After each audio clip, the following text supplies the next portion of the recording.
Infini Radio, c'est ta web radio de proximité. Connecte-toi sur www.infiniradio.fr. Bonjour le groupe French Floyd. Comment ça Bonjour. va? Bonjour, ça va, merci. Alors, vous allez vous passer les micros. Vous êtes très nombreux. Donc, je vais vous demander de vous présenter chacun. Donc, tout le monde va parler, mais rapidement. Voilà, qui fait quoi dans le groupe, quel instrument, qui chante, voilà. Eh ben moi c'est Richard, donc je suis guitariste dans le groupe French Floyd et je fais un petit peu de chœur aussi, un petit bout de clavier de temps en temps. Voilà, ma mission dans le groupe. Alors moi c'est Thibaut, je suis le batteur du groupe. Pareil, je fais un petit peu de chant et puis je m'occupe aussi de tout ce qui est bruitage sonore et projection vidéo. Direction artistique, accessoirement. Accessoirement. C'est important. Moi c'est Patrick, je suis le saxophoniste, je m'occupe de rien d'autre que mon saxophone. Et ça me convient bien. Pas pour chanter avec le saxo en même temps, c'est pas compatible. Je m'appelle Gabrielle, je suis une des deux choristes. Moi c'est Fred, je fais donc des claviers au sein de French Floyd et mes compatriotes ont décidé qu'il ne fallait pas que je chante. Et moi c'est Max, basse et chant. Donc Adeline, deuxième choriste. Je fais un peu de clavier dans ce groupe. Et moi c'est François-Xavier, on m'appelle plutôt FX et je m'occupe également de guitare rythmique. Ok, comme ça on en sait un peu plus. Alors, vous êtes d'où le groupe? Est-ce que vous êtes tous du même endroit? Bourgogne-Franche-Comté. On est basé autour de Dijon, Dijon-Dole. Ouais, Dijon, vous venez de Dijon là. Oui, D'accord. oui, on a... Sur Péqueuse. Là, ça fait 350 km. Ouais, oh, ça va. Mais rien ne nous effraie. Alors depuis quand le groupe existe-t-il et comment s'est fait la rencontre des 8 personnes? Alors, le groupe existe depuis environ 2007. Il y a eu une grosse restructuration en 2015 qui a amené à cet effectif à peu près depuis 2015. Ouais. Donc depuis 2015, vous êtes les 8 même? Il y a juste FX qui nous a rejoint plus récemment. Ouais. Mais sinon, le reste, on est là depuis 2015. Ouais. D'accord. Et vous vous êtes rencontrés comment, tous? Eh bien, on fait tous partie d'un rayon assez restreint. On s'est connus en jouant, quoi, finalement. Et puis, comme ça, on se rencontre. C'était des rencontres sur scène parce que vous partagez les mêmes scènes ou les mêmes... Ouais, d'accord. Ouais. Okay. On se connaît plus ou moins. On se demande si veux-tu jouer avec nous. Thibaut est arrivé. Poussez-vous, je vais me mettre à la batterie. Et voilà. Hein? C'est à peu près ça, ouais. C'est à peu près ça. Et puis après, chacun, même quand on était au moment de refaire le groupe, qu'on recherchait des musiciens, ah bah tiens, moi je connais un tel, moi je connais Fred, il fait du clavier, je vais lui demander si ça l'intéresse, etc., etc. Et ça s'est fait comme ça. Alors justement, vous reprenez, vous adaptez des titres du groupe mythique Pink Floyd. Et est-ce que c'était la condition sine qua non, c'était d'aimer ce groupe et de connaître? Alors, c'est même pas une condition sine qua non pour entrer parce il y a des gars qui sont jazzmen là et qui connaissaient même pas Pink Floyd, ou presque pas. On les a convertis. Alors effectivement, après, faut aimer un petit peu parce qu'on joue quand même que ça. Donc, faut pas avoir une aversion, sinon il y a un souci. Mais ouais. Donc oui, mais en fait. Moi, c'est ce que je dis toujours, c'est que Pink Floyd, c'est vraiment à part. Il y a la musique, le rock, et puis il y a Pink Floyd, c'est autre chose. Donc, on se lasse pas. Ça fait 15 ans qu'on joue ça, et moi, à chaque fois, c'est neuf. Et voilà, à chaque fois qu'on le joue, c'est les poils dressés. À chaque fois qu'on le joue, et on l'a joué des milliers de fois. Donc, c'est assez formidable, quoi. Est-ce que donc c'est un groupe des années 70, 100, on va dire. Est-ce que les jeunes adhèrent, connaissent maintenant est-ce qu'ils viennent vous voir en disant je connaissais pas et en fait Ça arrive, ouais. On joue notre rôle prosélyte. Le gros quand même des gens qui viennent sont de nos âges, quoi, hein, parce que des gens qui ont connu Pink Floyd, qui les ont accompagnés toute leur vie. Mais il y a aussi des jeunes qui découvrent grâce au live, hein, et qui sont agréablement surpris et convertis, quoi. Ouais, donc ça, on est très content à chaque fois qu'il y a On a joué dans un collège avec des gamins. Au début, on se disait ça va tomber à plat. Et puis, en fait, c'était un délire. Mais un délire, quoi. Sur Another Brick in the Wall, les gamins étaient en délire. Donc, c'était magnifique, vraiment. Non, et puis moi qui bosse avec un public adolescent au quotidien, ça reste un groupe que les jeunes aiment beaucoup. Comme nous, on a aimé des groupes qui n'étaient pas du tout de notre génération, mais qui avaient une musique iconique. Et ça reste exactement pareil. Il y a des fans de Pink Floyd parmi nos 15-25 ans. Parfait, c'est tant mieux. Je pense que les jeunes groupes rock d'aujourd'hui, même jeunes, ils ont comme référence, entre autres, Pink Floyd. Je pense qu'on peut... Au moins un titre. Alors, est-ce que les influences musicales de chacun, c'était que ça ou que du rock des années 70 ou il y a d'autres influences quand même, chacun? FX, tes influences musicales? Depuis un certain temps, ce sont les groupes de rock des années 70, effectivement. Mais en particulier, je m'intéresse aussi au blues. Donc, moi, je suis le petit dernier dans le groupe. Ouais. Donc, un peu plus d'1 an d'ancienneté. Mais, on croirait qu'il est dans une société. Oui, c'est un peu ça, secrète, semi-secrète. Donc oui, on a tous plusieurs influences. Je m'intéresse au blues, au jazz. Ouais. Ok. Il y a la musique classique par ailleurs, de par les parents. Donc, il y a un petit peu une culture musicale à la maison. Adeline, qui va parler un petit peu, tes influences musicales. Oui, j'ai eu beaucoup ma période The Cure. Ah ouais? Oui. D'accord. Quand j'étais adolescente, oui. Après, voilà, j'aime beaucoup Toto, des groupes, voilà, vieux groupes. Ouais. Mais bon, à contrario, j'aime bien Barbara Streisand, que j'adore. Et Mylène Farmer, où là, je loupe pas. Muse aussi. Ouais, je suis assez ouverte. Ouais, c'est assez éclectique quand même. D'accord. Oui, aussi. Ça, c'est une blague. Moi, c'est à moi. Oui. Moi, j'aime bien Annie Cordy, mais enfin bon. Oui, Pink Floyd, évidemment, et puis rock progressif, et puis assez éclectique, du classique aussi, un peu de jazz, si, des fois. Un peu de tout, quoi, voilà. Pour ma part, mon adolescence a quand même été baignée dans le monde du rock progressif. Hein. J'ai beaucoup écouté des groupes anglais, Genesis, Yes, Pink Floyd, évidemment, Marillion. J'ai débordé un petit peu vers le métal progressif avec des groupes américains comme Dream Theater, Shadow Gallery. Ah, ça, vous irez écouter. C'est beaucoup plus récent, par contre. Je fais un petit peu de pub, petite promo au passage, comme ça, pour des groupes sympas à découvrir. Sinon, j'écoute aussi pas mal de jazz. Du jazz classique comme du Charlie Parker ou du jazz plus contemporain, des groupes comme Chick Corea, Herbie Hancock, enfin voilà, des jazzmen beaucoup plus récents. Et puis surtout, je suis un grand admirateur de Jean-Sébastien Bach qui pour moi reste le premier compositeur, le premier improvisateur, quand même. on va dire. Voilà. Voilà, donc à peu près, ça fait quand même une belle matière. J'ai des goûts assez éclectiques, donc c'est pareil, je vais pas faire le tour, ce serait long. Mes playlists vont de Chopin à Eminem, mais comme j'ai jamais eu une voix particulièrement au perché, j'ai aussi fait 22 ans de gospel, soul, enfin voilà. La musique afro-américaine, elle vient de toute façon nourrir un peu toutes les musiques, toutes les musiques du monde, donc voilà, c'est aussi une autre base sur laquelle on peut s'appuyer. Et toi, mon Pat, c'est quoi tes influences? Alors moi, comme je suis le plus jeune du groupe. Donc j'ai plutôt des influences jazz. D'abord j'ai un groupe de jazz où j'ai piqué le clavier des French Floyd, je l'ai embauché. Je l'ai dragué pendant 7 ans pour qu'il vienne.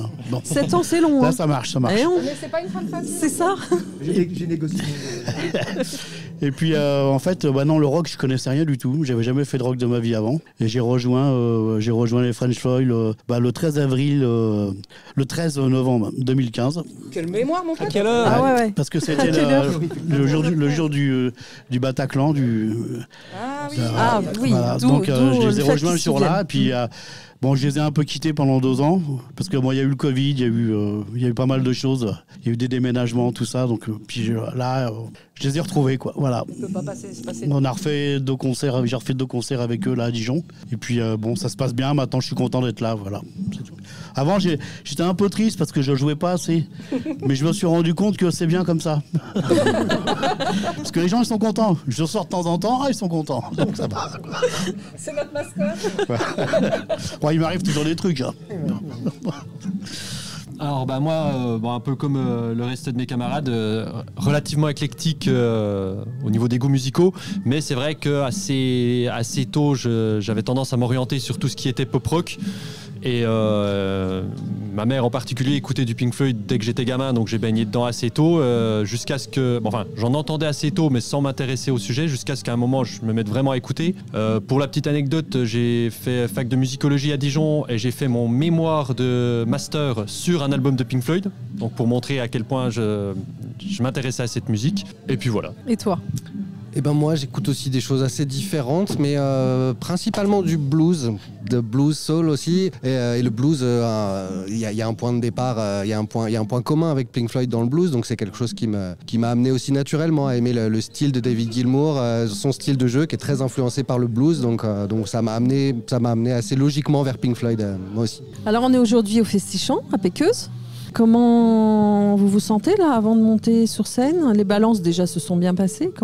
Est-ce qu'il y a eu un peu de stress ou pas du tout? Vous êtes habitué maintenant à faire des scènes? Oui, bien sûr. Il y a surtout un peu de vent et de pluie, mais bon, ça va se passer. Là. Ça va se passer. Ça se lève, on a commandé parce qu'on a redouté un peu que les choses s'envolent, à vrai dire. Ouais. Mais voilà, ça s'est passé comme ça doit. Donc, je crois quand même qu'il y a une certaine pression qui a été mise sur nos épaules. Je pense qu'on a été survendu comme étant le meilleur tribute de France. Donc un coucou à tous les copains qui font du Pink Floyd partout en France et qui aiment Pink Floyd autant que nous et qui le font aussi bien que nous. Voilà, donc c'est juste un petit salut à tous les autres tributes qu'il faut absolument aller voir et qui sont les mêmes passionnés que nous. Comment on peut vous écouter? Est-ce que vous avez des enregistrements studio sur lesquels on peut vous écouter? Sur le site internet, il y a des extraits de concerts, des vidéos qui permettent de se rendre compte. Des captations de concerts. Parce que évidemment, on ne sort pas de DVD ni de CD puisque c'est pas notre création. Nous, on reprend, donc on n'a pas les droits de cette musique, donc on ne peut pas le faire en étant dans la légalité. Donc voilà, mais il y a effectivement sur internet au nom de French Floyd des tas d'extraits, des tas de souvenirs de concerts, des tas de photos. Donc les gens qui ont envie de regarder peuvent le faire facilement. Est-ce qu'il y a un peu de composition chez certains de vous? Est-ce qu'il y en a qui composent de leur côté? Oui, moi je viens de la compo. Mon premier groupe c'était de la compo, évidemment, mais après, avec la vie professionnelle, le temps manque quelquefois pour faire de la compo parce que ça demande beaucoup de temps et d'énergie. Et puis, on fait un peu de reprise pour continuer à jouer. Et puis, la compo, quand je serai en retraite, j'en referai. Quand je serai en retraite. Les autres, je sais pas. Ce qu'il y a aussi, c'est qu'on a choisi de faire une reprise qui est assez exigeante. Quand on est en tribute, il y a deux solutions. Soit c'est très bien, soit c'est pas bien du tout. Donc, Pink Floyd, c'est une musique qui est superbe aussi parce qu'elle est complexe. Donc, il faut prendre le temps de bien la faire. Voilà. C'est vrai. Alors, il y a un site internet, tu l'as dit. Est-ce qu'on vous trouve sur les réseaux sociaux? Oui, on est présent aussi sur Facebook, Instagram et YouTube. Les vidéos qui sont sur le site internet sont aussi sur YouTube. D'accord. On peut retrouver assez facilement en tapant French Floyd. Les comptes Insta et Facebook, c'est French Floyd Ouais, alors je ne sais plus si... Pour Instagram, je ne sais pas s'il y a un tiret quelque part, je ne sais plus exactement, mais bon, ça se retrouve. Je crois qu'on reste les seuls pour l'instant, de toute façon, c'est assez facile à trouver. Et puis on utilise le même, le même logo sur nos différentes plateformes, justement, pour avoir ce point commun et puis qu'on nous retrouve, voilà. Ok. Si vous pouviez avoir un don ou un super pouvoir, je vais passer chez chacun de vous. Ce serait lequel et pourquoi? Je commence à ma gauche. Allez, ça tombe sur toi. Oh là là, mais j'ai pas un don ou un super pouvoir. Tiens, commence Thibaut. Merci, comment il se défile? Le super pouvoir de passer la parole et de m'échapper d'une situation embarrassante. C'est un super pouvoir. Alors là, aucune idée. J'allais dire, j'hésiterais entre voler et puis être invisible, mais ça n'a pas forcément de lien avec la musique en fait. J'allais donner les mêmes, donc t'en prends un, je prends l'autre, puis après on échange. Ça marche. Ça marche. Mais non, c'est pas en lien avec la musique, de toute façon, parce que... C'est pas obligé. Ouais, puis bon, la musique, il n'y a pas besoin d'un super pouvoir pour en faire, il suffit de... Bon, ça demande du travail déjà avant même de faire un groupe pour apprendre un instrument, c'est du travail sur... un certain nombre d'années, et puis après même une fois qu'on est en groupe, si on veut bien jouer en groupe, c'est du travail sur un certain nombre d'années, et ça, tous autant qu'on est, on s'est donné ce temps de travail pour justement réussir à jouer, donc du coup le super pouvoir il serait pas là. Mais non, sinon on va dire savoir voler. Voilà. Parfait, ça me va. Mon pète. C'était quoi la question? Si t'avais un super pouvoir, ce serait quoi? Changer l'eau en vin, qu'est-ce que t'en penses? Je changerais pas mal de choses. Mais pour en revenir à l'instrumentiste, je dirais que moi ça fait plus de 50 ans que je joue du sax. J'ai fait pas mal de groupes, j'ai fait aussi un album, j'ai fait pas mal de choses. Et c'est encore maintenant, c'est encore 2 à 3 heures par jour de boulot. C'est jamais fini. Et alors du coup, son super pouvoir, ce serait de ne plus dormir? Non, ça serait d'avoir un peu plus d'années encore. Ouais. Pour pouvoir faire ce que j'ai pas pu faire. Ouais. Mais bon, on arrive à une certaine période de la vie, je suis pas loin des 75 ans, donc ça devient plus difficile. Mais dans l'idéal, un super pouvoir, l'immortalité. Tant que c'est encore dans la tête, qu'on est encore bien dans la tête, le reste ça suit. Je crois que je vais effectivement voter pour être invisible. Avoir la possibilité de ne pas être là, d'écouter mais de ne pas être là ou de ne pas être sollicité à certains moments. Je pense que ce serait ça. Ouais, qu'on t'oublie et qu'on te laisse tranquille peut-être. Complètement. Ok, je vois. Je comprends. Je pense peut-être avoir la possibilité de rajeunir, ce qui permettrait du coup de pouvoir faire ce qui n'a pas été fait. Est-ce qu'on voulait faire et qui, malheureusement par manque de temps ou de... D'accord. Voilà, faire un petit reboot. Un petit reboot, mais en gardant, vous savez, ce qu'on sait, nos connaissances actuelles, et puis mes souvenirs aussi, et puis en créer d'autres, en créer de nouveaux. Avoir plusieurs vies en une, ça pourrait être sympa. Ouais, ça peut. Ah, c'est sympa. Ouais. Bon, allez, passe mon voisin. Guérir l'inguérissable. C'est beau. Alors, après ça, tu veux dire quoi? Mais c'est pas pour rien que c'est j'allais le qui est capable de sortir des phrases intelligentes. En plus, c'est ça. Quand on voit tout ce qui se passe actuellement, voilà, que tout le monde s'aime et que tout le monde s'entende, ça, ce serait mon... Voilà. Ça n'empêche que je comprends si pas elle avait toujours. Le super pouvoir, effectivement. Voilà, j'aimerais que tout le monde soit heureux et puis rigole. Voilà. Pouvoir, c'est compliqué. Ou un don, peut-être qu'il y a quelque chose que tu aurais aimé faire et que tu ne sais pas faire. Au niveau de la musique, c'est pouvoir jouer d'un peu plus d'instruments différents. D'accord. Et par manque de temps et donc de pratique, ça m'échappe un peu. Et j'ai une autre passion, c'est quand même être dans la nature, dans la montagne. Et ouais, j'aimerais bien avoir 2 vies en parallèle pour pouvoir gérer les deux. Te dédoubler. Me dédoubler. Ouais, voilà. C'est ça. Ok. Là, je me suis remis dans la musique avec French Floyd, et ce qui me convient tout à fait. Et j'aimerais bien continuer à aller dans la montagne. Parfait. On revient à toi, parce que je t'ai pas oublié, hein. T'as eu le temps de réfléchir quand même. Un peu. En entendant tout ça, arrêtez le temps, de temps en temps pouvoir avoir le temps. Ouais, mettre sur pause. C'est ça, mettre sur pause pour pouvoir avoir du temps pour plein de trucs. La musique, les passions. Ouais, c'est ça. En fait, ça y est, il a son super pouvoir. Il arrête le temps quand il a envie. Ça serait super. Ouais, ça serait ça. Ouais. Merci beaucoup. Ouais. Merci beaucoup. Merci à vous. French Floyd. Et bon festichant. Et bonne soirée. Merci.